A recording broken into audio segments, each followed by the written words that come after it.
Au départ, ce n'était qu'un travail, un plan, une cible, une femme à tromper. Mais parfois, les mensonges ouvrent la porte à la vérité la plus cruelle, celle du cœur. Elle s'appelait Claire, 45 ans, veuve depuis 3 ans.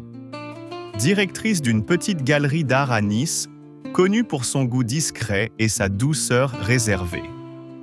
Chaque matin, elle marchait le long de la promenade des Anglais avec son café à la main, comme pour se rappeler que la vie continuait, même sans passion. Ce matin-là, un homme l'attendait déjà, assis sur le muret face à la mer. Alejandro. Espagnol, 29 ans, costume clair, sourire dangereux. Il l'avait observée depuis des semaines. Elle ne le savait pas encore, mais pour lui, elle n'était pas une rencontre. Elle était une mission. Son employeur, un collectionneur douteux de Barcelone, voulait récupérer un tableau ancien que Claire avait acheté sans savoir qu'il provenait d'un trafic d'art. Alejandro devait l'approcher, la séduire et la convaincre de vendre la toile avant que la police ou d'autres ne s'en mêlent. Mais dès la première fois qu'elle lui parla, quelque chose en lui se dérégla. Ce n'était pas prévu. Elle ne ressemblait pas aux femmes qu'il manipulait d'habitude. Elle écoutait. Elle comprenait. Elle le regardait comme s'il était vrai. « Vous aimez l'art espagnol ?» demanda-t-elle en lui versant un verre de vin. « J'aime ce qui me trouble », répondit-il. « Alors faites attention », dit-elle en souriant. « Le trouble peut devenir dangereux. » Ce soir-là, il rentra à son hôtel avec le cœur battant. Il se détestait un peu, parce qu'il savait déjà qu'il n'aurait pas la force d'aller jusqu'au bout. Les jours suivants, tout se compliqua. Plus il passait du temps avec elle, plus le mensonge devenait lourd.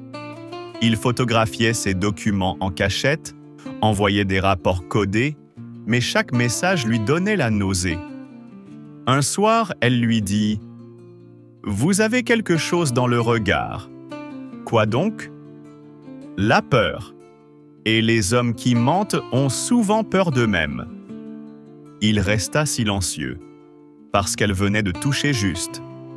Une nuit, elle l'invita à dîner chez elle. La maison sentait la lavande et la mer. Elle portait une robe simple, ses cheveux détachés. Tout, en elle, respirait la vérité. Et lui, il n'avait plus rien d'un agent, ni d'un escroc.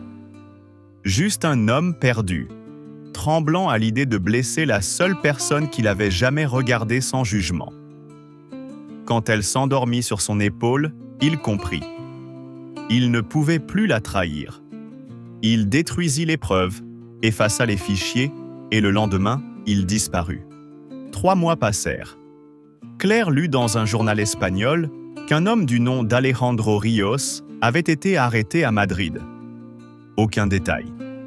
Seulement une phrase. Il aurait refusé de coopérer pour protéger une femme française. Elle pleura. Pas de colère, mais de reconnaissance.